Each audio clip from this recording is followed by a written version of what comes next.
There are moments in life when words lose their strength, when even the most eloquent sentences fail to capture what the heart is going through, and in those moments, silence and tears become the only language left. The story, When Tears Spoke Louder Than Word, captures exactly this. The kind of unspoken truth that rests in the depths of human emotions, where silence has more meaning than any carefully chosen phrase could.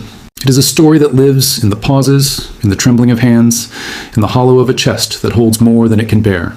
The essence of this narrative is not just about sorrow, but about the raw, unfiltered honesty that emerges when emotions overflow beyond the control of speech.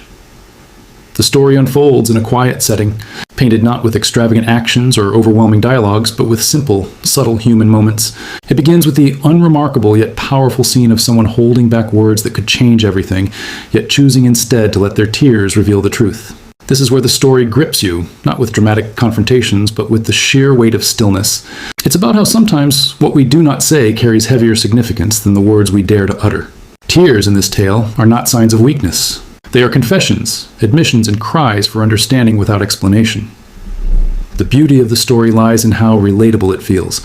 Everyone, at some point, has stood in that space where emotions swelled too high to control.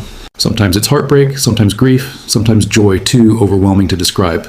The narrative does not tell us what kind of pain or what kind of love created those tears. It leaves it open, universal, making the reader see themselves reflected in the silence of the characters. That is why the story resonates so strongly. It does not belong to just one person or one circumstance. It belongs to every reader who has ever choked on their own words and found tears slipping down their face instead. As the story progresses, it doesn't rely on dramatic twists. It thrives in simplicity. The rhythm of the writing lingers like a soft melody, echoing with vulnerability. We watch as characters navigate emotions without explanations, showing us that sometimes the most powerful conversations happen without language. There's a particular scene where eyes meet, and though nothing is said, the tears flowing from one character's eyes communicate an entire lifetime of emotions. It's in those moments that we, as readers, feel our chest tighten because we know what it's like to feel something so profound and not be able to express it. The author plays with silence in a way that it becomes more deafening than noise, more moving than dialogue. The review of such a story is not just about describing what happens, but about what it makes us feel. And this story makes us feel the fragility of being human. It shows us that even the strongest people have cracks, and those cracks leak tears that carry truths words can never hold. The narrative subtly reminds us that vulnerability is not weakness, but courage. The courage to feel so deeply and to let the world see that depth. It's not easy to stand in front of someone and cry without speaking, because tears strip away all masks and reveal the naked soul. Yet in this story, that very act becomes the most powerful form of communication. The story also explores the complex relationship between love and loss. Though not explicitly detailed, we sense that behind those tears lies a history, memories shared, promises made, perhaps even regrets that were never voiced. It is left intentionally vague, allowing the reader to fill the gaps with their own imagination. For some, those tears might represent the pain of unspoken love, the kind where someone loves deeply but never confesses. For others, it could be the grief of losing someone dear, where no goodbye was ever said. And for many, it might be the bittersweet joy of reunion, when words fall short and only tears can express the magnitude of the moment. The beauty lies in how the story becomes a mirror of our personal emotions, making each reader experience it in their own way. One of the most striking aspects of this story is how it treats silence not as emptiness, but as fullness. Silence is not portrayed as the absence of words, but as the presence of emotions, so strong they cannot be spoken. This perspective changes how we view communication itself. It suggests that true understanding does not always require language. Sometimes, looking into someone's eyes and seeing their tears is enough to know everything that needs to be known. It is this understanding that binds people closer than any sentence ever could. The story elevates tears to the status of a language in themselves, a universal one that everyone can understand, regardless of culture, time, or circumstance. As a reviewer reflecting on this piece, it is impossible not to mention the way it lingers in your heart after reading. You don't walk away from it remembering long speeches or grand declarations. Instead, you remember the weight of silence, the image of tears falling, and the realization that words are not always the strongest form of expression. It stays with you because it reminds you of your own unspoken moments, the times when you wished someone could just understand your tears without forcing you to explain. It gives voice to that secret hope we all carry, that our silence too can be heard and respected. The pacing of the story is deliberate, slow, almost like the steady rhythm of breathing.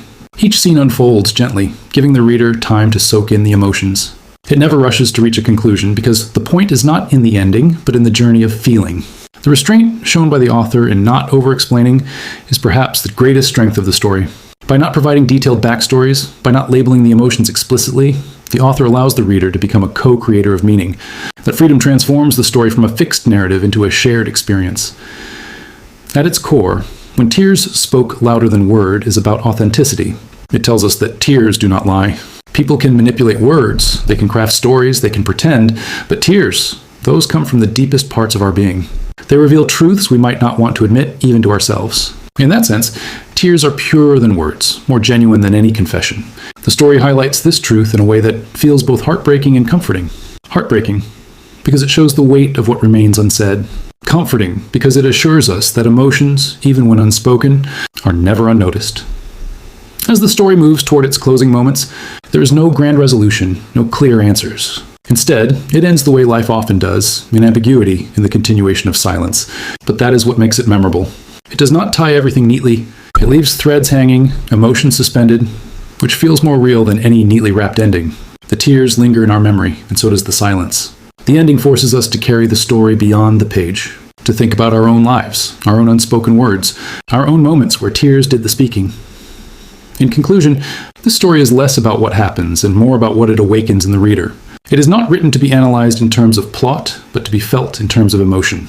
It reminds us that being human means being vulnerable, that silence is not emptiness but depth, and that sometimes the most profound conversations happen without words.